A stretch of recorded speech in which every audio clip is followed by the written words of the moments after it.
ഗുവാഹത്തി സ്റ്റേഷനിൽ പുറത്തിറങ്ങിയ സമയത്തുള്ള വിഷ്വലാണ് കേട്ടോ അത്. കണ്ടാൽ തോന്നുന്നു ഈ കുട്ടിക്ക് എന്തെങ്കിലും പിന്നെന്താ ഹാൻഡിക്യാപ്ഡ് ആണെന്നോ അല്ലെങ്കിൽ സുഖമില്ലാതെ നിൽക്കുകയാണെന്ന്.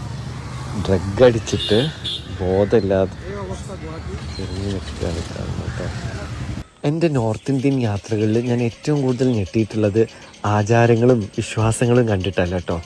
ചെറിയ കുട്ടികളും സ്ത്രീകളും ഒരു ഫാമിലി ഒന്നായിട്ട് ലഹരി ഉപയോഗിക്കുന്നത് ഞാൻ കണ്ടിട്ടുണ്ട് പലപ്പോഴായിട്ട്. അത് ട്രെയിനിലും ബസ്സിലും ഈവൻ വീടുകളിൽ പോലും അവരെല്ലാവരും സിന്തറ്റിക് ഡ്രഗും അല്ലാത്തതൊക്കെ വീടുകളിൽ പോലും ഉപയോഗിക്കുന്നുണ്ട്.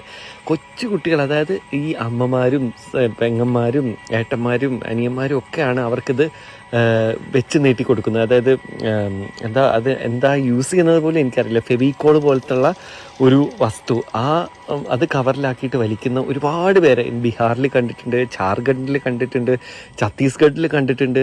അവരൊന്നും ആരും വിലക്കുന്നോ അവരൊന്നും പറയുന്നൊന്നുമില്ല. ഒരു 5 വയസ്സ് മുതൽ 6 വയസ്സ് വരെയുള്ള കുട്ടികൾ വരെ ഈ ഡ്രഗ് യൂസ് ചെയ്യുന്നുണ്ട്. അപ്പോൾ അവർ ഔട്ട് ഓഫ് സെൻസിലാണ്. സിവിക് സെൻസ് ഓൾറെഡി അവർക്ക് ആർക്കും ഇല്ല. അതിനൊപ്പം പുതിയ തലമുറ പോലും ഈ ഡ്രഗിൽ മാരകമായിട്ട് അഡിക്റ്റ് ആയിക്കൊണ്ടിരിക്കുകയാണ്. ഞാനത് പറയാൻ കാരണം എന്ന് വെച്ചാൽ ഈ ഒരു കൾച്ചർ നമ്മുടെ കേരളത്തിലും ഇപ്പോൾ കണ്ടുവരികയാണ്. കഴിഞ്ഞ ദിവസം പെരുമ്പാവൂരിൽ നിന്ന് കണ്ടിട്ടുള്ള ഒരു കാഴ്ചയാണ്. ഇങ്ങനെ ഡ്രഗ് യൂസ് ചെയ്തിട്ടുള്ള ഒരു ചങ്ങാതി പരസ്യ ബോർഡിൽ കണ്ട സ്ത്രീയുടെ അടുത്ത് പോയിട്ട് ലൈംഗിക ചേഷ്ട കാണിച്ചു എന്നൊക്കെ പറഞ്ഞിട്ട് നിങ്ങളൊക്കെ കണ്ടിട്ടുണ്ടാവും.